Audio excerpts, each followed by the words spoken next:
actually reach me? I think he can.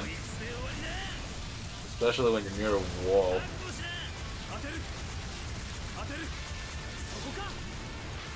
What the hell?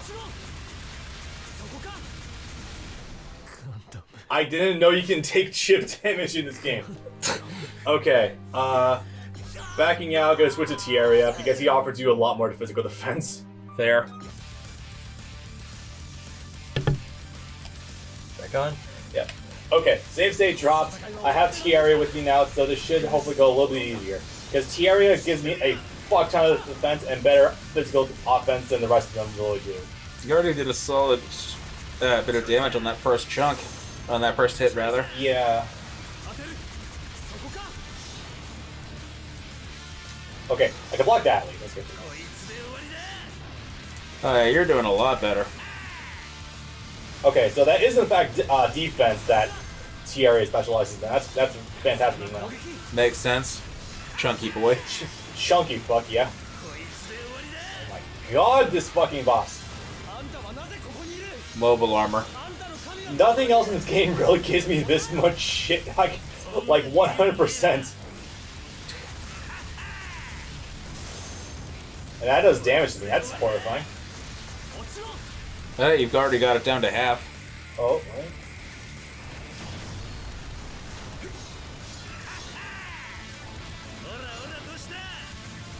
Yeah, this is going much smoother. It doesn't matter how much damage he does now. I'd say at this point, yeah, just keep Tierra. Yeah, I mean, I was hoping to level up the other Kisnas as well, so that way I can have options to show off stuff. But honestly, yeah, with Setsuna, it's really like you want to prioritize physical defense, so you're not a fucking watch for boss can. Holy shit, though, this fucking attack speed is rough. Fuck him breaking your combos. Armoring out my I think just armoring out my goddamn moves. I think that's what's happening here. Oh god, it's Xenoverse 1. Damn it, escaped that too. There we go. There Holy we are. shit. Okay, that was bad.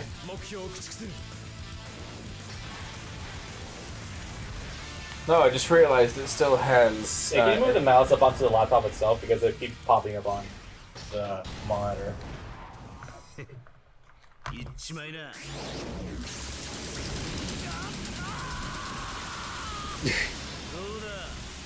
This isn't activating Trans-Hip. I don't know why we're trying to mash X here. Mash circle to not get electrocuted. Don't even think about using the control button or I'll know. Yeah, I can imagine Ali Alsat just saying that. I could too. I could just imagine him being Revolver Ocelot, honestly. So this is a bad day for Setsuna because everyone's been fighting for 16 hours continuously, being bombarded constantly by fucking missile barrages from the Union and everyone else. So oopsie. Well, as it turns out, oh, that explains it. Celestial Being has more than one unit operation going on. Boy, do they! Yep. Lord. Fuck you, OOF. Yes. I consider reading the manga for this. I might actually do it for the next recording session. Who knows? Fuck Fereshte. That weird blonde shithead. His name is... No. His name is Von Spock, but his actual name is Robert. So this is funny. Because this is a visual parallel to when Setsuna was a kid and there was the O Gundam right above him. Except this is Michael. No, this is actually Nena. Oh, real? Yeah. It was Nena that saved him, and stole a kiss from him immediately as soon as they got back. As soon as they got into space. Yeah. So that took a while. I mean, I would absolutely destroy it sexually, but yeah. Okay. This is where things get complicated. But we should probably start talking about Setsuna as a character as well, because there's some build-up to this. So Setsuna is a little more... He's not too dissimilar from Mikazuki in Orphans. In Season 1 particularly. In Season 1, yeah, because he's a kid who's been brought on to an organization to fight for them. Ace pilot, bit of a killing machine. Doesn't really think twice about pulling the trigger. But changes substantially throughout. I think I made the point last time that sometimes it feels like Season 2 Setsuna would have been the natural progression of Mikazuki had he gone down a different pathway in life. It's sort of how he became once Orga died, where he didn't really take on a leadership position, but he was willing to give, not necessarily orders, but advice and the occasional command. Yeah. He did make a speech before Tekiden, saying anyone who wants to bow out can, or if you want to stick with me, know that you're walking into hell if you do. In essence, yeah.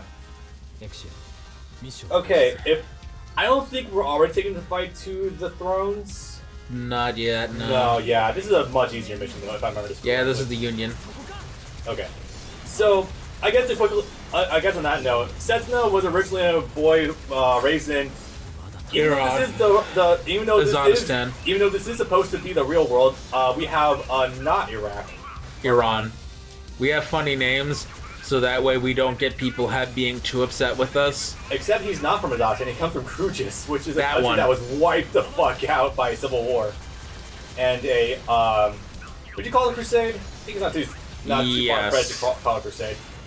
Yeah, that's basically what it was. Yeah, so as we already explained before, there's already a shit ton of parallels to real life politics and shit like that. So Setsuna grew up in a war-torn Middle Eastern country. Some of those kids became suicide bombers. It was the reverse of Iraq, actually, kind of, where instead of foreign invaders coming for their oil, everyone was leaving them because of their oil. Because you have oil, and solar energy is a limited resource. And if you don't pay into it, you don't get your share of it. Yeah, because that's how. I think it was just more like the people who put in the most funding had the most access to the solar power. Yeah, that's what I said. If you don't put your share into it, you don't get access to your solar energy. Yeah, so there's almost like a level of class warfare to that. Listen, in this day and age, you can literally buy solar-powered cell phone chargers. The series just makes me want to invest more in solar energy. Like, because... Cylindra! Oh, man. In other fake news. So, after that happened, there's also a ton of heartbreaking scenes where it shows that Setsuna was put up by Alias Sanchez to kill his own parents in cold blood. Not even kidding. That's not alluded to. That's shown flat out. It's really fucked up. Alias Sanchez has such a deep connection to 3 of the 4 members of Celestial Being, actually, of the main place. The only one he doesn't really have an immediate connection to is Alleluia, and he could probably find a connection if he's big enough. Do you consider his connection to Tieria just being that he killed Neil? I would consider that is something, but I wouldn't consider it enough. Like, it's still... oh, right. You meant the two Lock-On brothers. Well, actually, no, I did mean Tieria is one of the 3/4 I meant. Really? Like, he takes Neil's death super personally. That's what I asked. Yeah, I know, but I don't know if I push it. I'll grab it back. I remember this skirmish happening. Oh my god. All I remember Graham showing him next to try to fight one of the thrones, and that's it. And that did not go well, I imagine. Actually, no. It did go pretty well. Wait, did he have the GN drive yet? No, he didn't. What happened was Graham proved himself. He did 2 things. 1, he proved how much of a motherfucker he is, and 2, he also showed that the pilots for the thrones are fucking dog shit pilots. Because he was putting hella pressure on Johan, I think. Right. Quote the Shar from '79. I'll show you that the man with the better suit doesn't always win. Sometime, yeah. I will never discredit 79. It does have its really good moments. You need to know how to use that suit. If it's strong and you don't know how to use it, then it's worthless. Never discredit Char. Like, he does have some great moments, but it's overshadowed by the bad stuff with CTA and all that too. I know what I just said is probably a bit tenuous, but he has good moments. Okay, so I don't remember if I got into this during Reborn, I probably did, but in case I didn't, I don't like Char as Char in any capacity. You like Char as Quattro. I like Quattro. Quattro is a great character, an amazing character, one of the best in Universal Century. Char, when Char goes by the name of Char, is a fucking ass clown. All throughout. 79, I think he's fine as like a neutral force, even though he does some very dumb stuff, but we don't know why. I think it's really the modern depictions that really fuck him up, especially going from CCA onwards, like Origin makes that out to be a one-dimensional cunt who just hell-bent on vengeance and no other real redeeming factors. CCA makes him out to be have a vendetta, even though it's not really, it's a very dumb vendetta. So the problem is that modern Universal Century media is trying to reify both Amuro and Char as literal gods. And it's like, you don't need to do that. That makes everything worse. Yeah, it kind of does. It's glorifying the past for wars, especially when they're people who are involved in war, is kind of bad. And part of Amuro's entire character is that he's literally just a dude. Yeah, he happens to be a new type, and sure, his father was an engineer and he picked up on some of that, but he's no combat expert. He's just a dude most of the time. Yeah. He's just an ordinary kid who learns to pilot the Gundam, and it takes him farther. That was a really big thing. I do like the development, but it's very turbulent for a 79 anime. That's one of the things I like about Zeta a lot, actually, is that because he's not a central character at all, he never pilots a Gundam in that show. I think he works as a main... we're talking about Amuro. I think Amuro does work as a main centralized character, but you have to play with it. Amuro is only in the story for about 15-20 episodes of Zeta.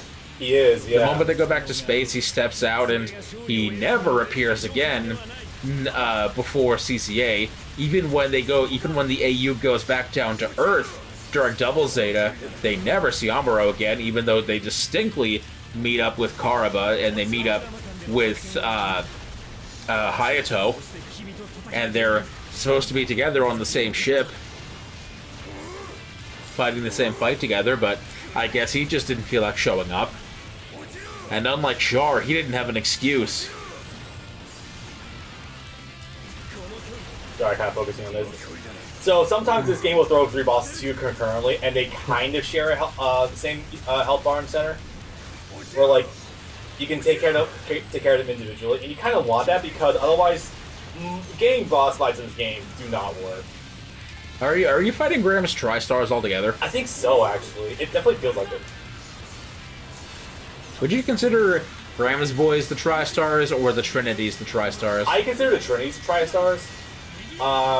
Graham's unit is more like a separate thing because Graham is the obvious most important one, and obviously, if we go by that logic, we would probably slam Graham with both the Black Tri-Stars trope and the Char trope, even though he is far and away like the better Char of anything. He might actually be the best one. Yeah, you were making that case on Discord a while ago. It's between him and maybe Harry. And McGillis. Yeah, albeit for vastly different reasons. McGillis, I think, is just a good villain in general. Yes. I love his guidance sometimes, but a really good villain in general. Oh, and also, I guess, Schwartz. Schwarzbruder is one of the few rays of light in G Gundam, and oh boy, this is going to be if these games ever end up getting any sort of traction in the comments section, it's going to be fun to hear the backlash when people hear that I didn't like G Gundam. Comedy is amazing. Story is... It's very much trying to be like a Spaceballs parody, kind of, but it seems like it is trying to take itself a little seriously sometimes. Like, it's trying to be tongue-in-cheek, but it's not tongue-in-cheek sometimes. Okay, bye! I love having our India Gundam be a Cobra with a guy inside the Gundam literally wearing a turban and shorts and actually playing a flute. God. It really does not back away from the racial stereotypes sometimes. It goes far beyond tequila. I know.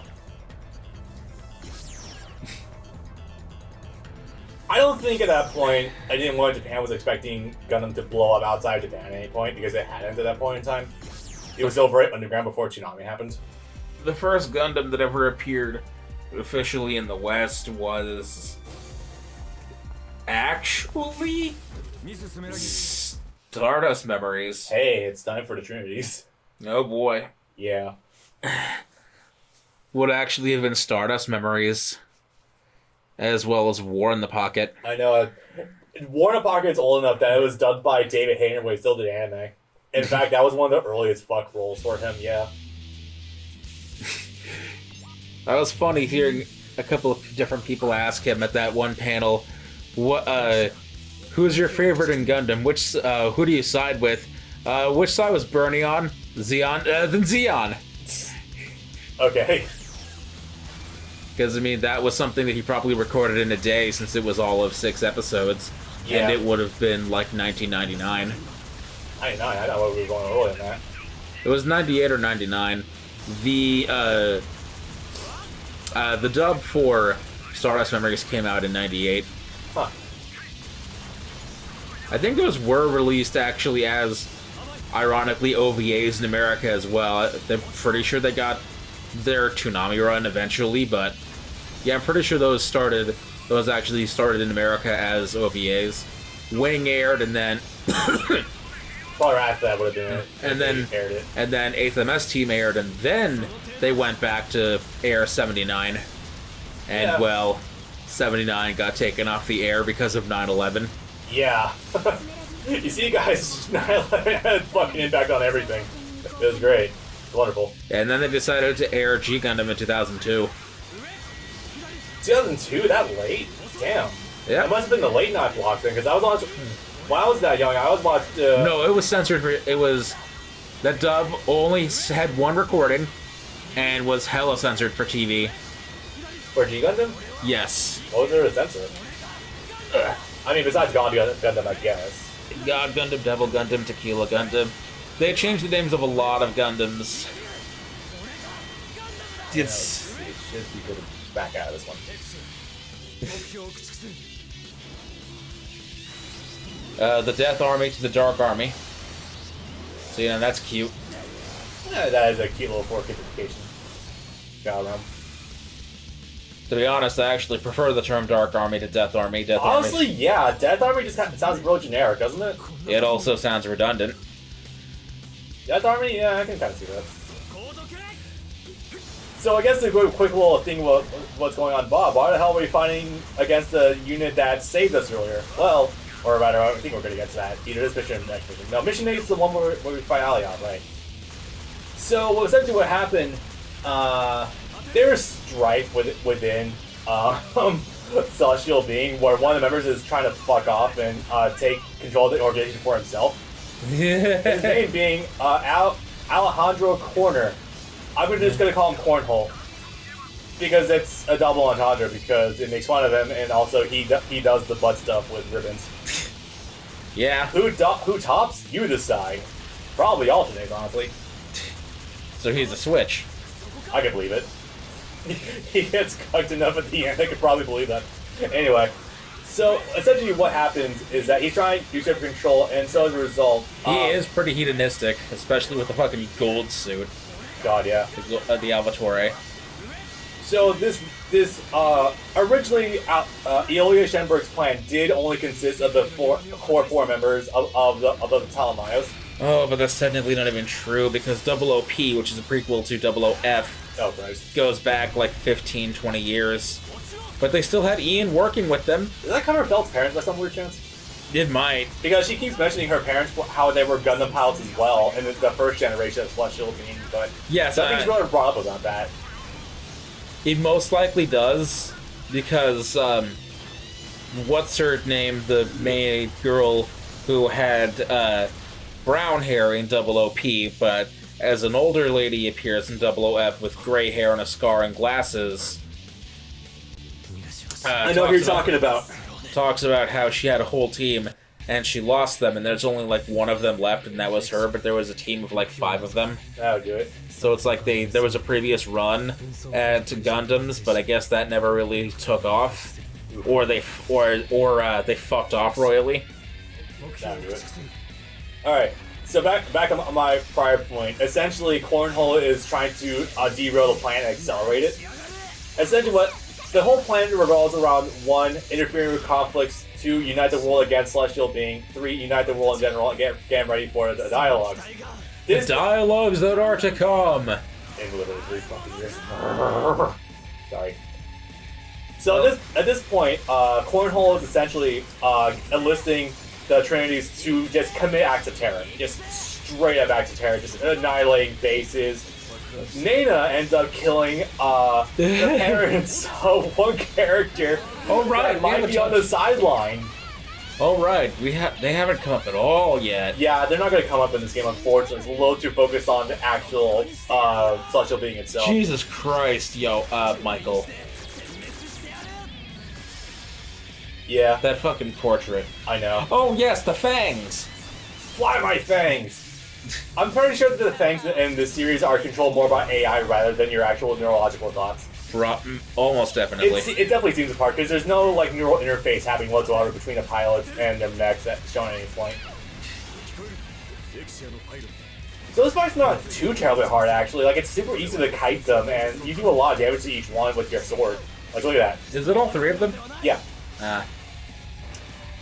So essentially they're committing acts of terror, and Setsuna, ever being a man who actually has a sense of conscience and righteousness, it deems them as an enemy because they're instigating wars. You are not Gundams. God, I fucking love Brad Swale and Setsuna so much. Exia will eliminate targets.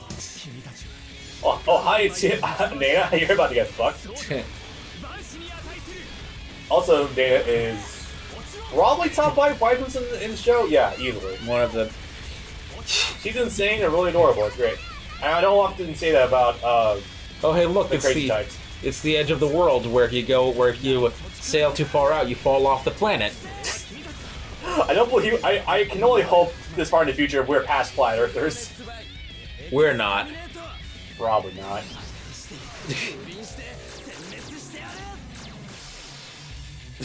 I do damage? I have no idea.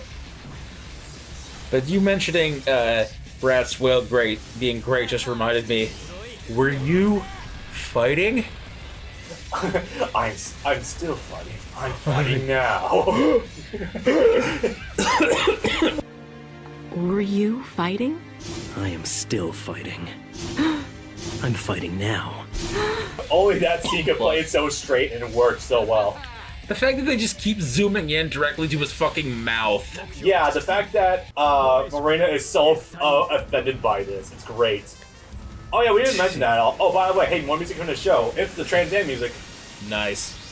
Also, you might want to actually watch this. This is really fun. This game choreographs like a motherfucker at times. Nice. And it's the absolute best of it. Oh yeah, this looks good. Oh yeah. They put fucking work in this mission, I love it. Fucking... The Virtue was not meant to 360. It's too much of a chunky boy to do it, but fuck it. Oh, I get it. It's the Ultra Trunks. You know what? Yeah. Oh yeah, I was gonna mention that earlier. I realized there's a whole line, like the whole mentality of just chunky robots. I realized I was looking at the Virtue, and I looked back at the GPO2. I'm like, oh, it all makes sense now. And now Lockout's here. Hell yeah. Oh, by the way, something about the Trinities also trying to hack into Veda, and they did so successfully. That gave Riven successful. Use of Veda for himself. Go figure. He stole complete control of Veda and put a lockout program on it. So the only one that can access it is him. Not even his other innovators. Yeah. Or, I'm sorry, innovades. But we're not there yet. We're not quite and there. we never will be. We can touch on it in Warriors 3. But that's like the only other time you really see 00 in any of these games. Crossrays. Well, yeah, outside like the RPGs, obviously. Fuck out of here, Johan. Do you have to get them all, or just the combined health bar? I thought I think it's just his combined health bar, because you don't kill them here. The modeling, though. They have really weird heads. It's unfortunate that this game is kind of like, okay, we do see an eventual human character in this game, so it's immediately got one up on Reborn. But is it a full human or is it a mannequin wearing a helmet? Full Like in Reborn. Full human. Well, kind of. I think I've already showed you, actually. It's a spoiler. Whatever. I don't remember. Okay, good. So this will be fun then. Also, yeah, that mission was extremely fun. It's about to give me more extremely fun.